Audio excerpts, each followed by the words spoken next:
Hi everyone, it's Stacy from Starfish. I wanted to come on and chat today about using different water heights. And I know we have talked about this in the past, but I wanted to kind of approach it from a different angle.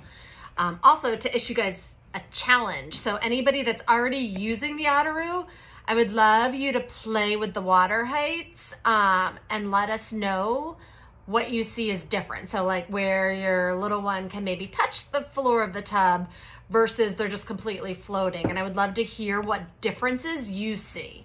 But so let's go back. I got to see a little baby who was born on time, but was very teeny tiny. And when she was in the Otteroo, she did better when she was able to touch her feet to the tub floor. And we start looking at like why that might be happening. And part of it is because so babies that are born early or maybe really teeny tiny, they are not taking up as much space in the womb. And so they're not getting that push and tug that happens when babies start to outgrow the space and they're all cramped up. So they're getting, the babies that are full size or big are getting a lot of input because they are having a secure snugness around them. That's a very technical term, just in case you're wondering. But they're getting a lot of what we call proprioceptive input.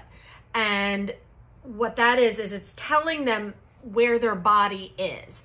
And so that's something that continues to develop over time once babies are born, and even through toddlerhood, they're learning more and more about their bodies with movement and touch and input. And so for a baby that's little or born really early, they didn't get as much of that. So when you put them in a tub where they can't touch anything, they might be having that feeling of like, oh my gosh, what's happening? I need a grounding point.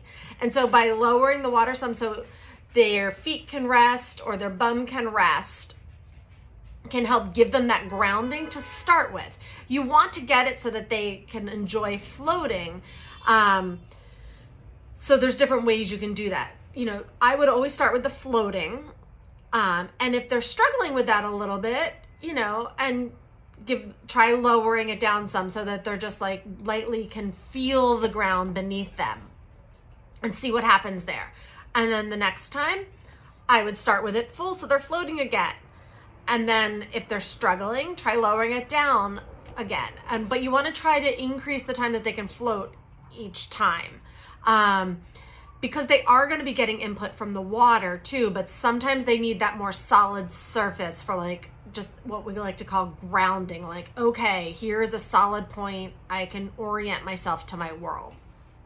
Now, for other kids with the varying height levels, what's great is so they are doing great floating. Like they're moving around, they're rolling, they're, you know, maybe kicking.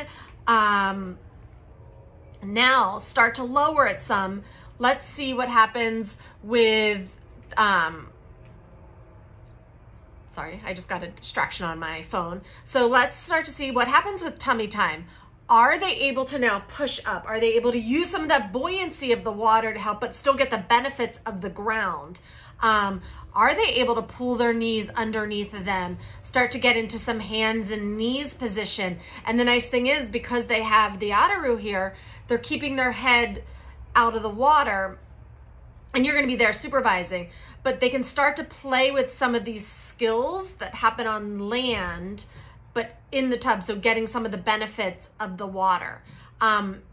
Another thing is, so like say they've been figured out how to move on their belly from one side of the tub to the other while floating. Well, now when you start to lower the water some, can they translate that? So this is the fun about playing with the water heights, is that you are helping your little one promote their problem solving, their motor learning, their motor planning skills, because they're getting the opportunity to play with and explore movement under different circumstances. And this is going to really help with carryover to the land, which is what we ultimately want, other than them just having fun in the water. And that is the biggest thing.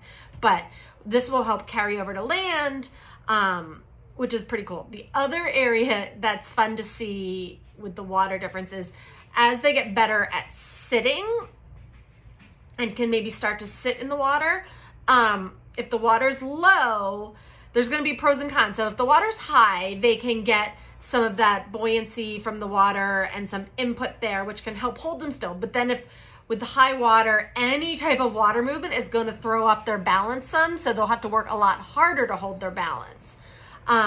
With the water low, they won't get as much of that buoyancy, but they also won't get the support, so they might have to lean on support surfaces more.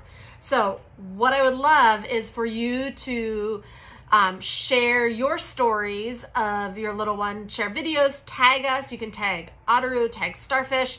We would love to see the differences or just hear about the differences that your little ones show when they're in the different heights of water, whether they did different things, whether they liked it better.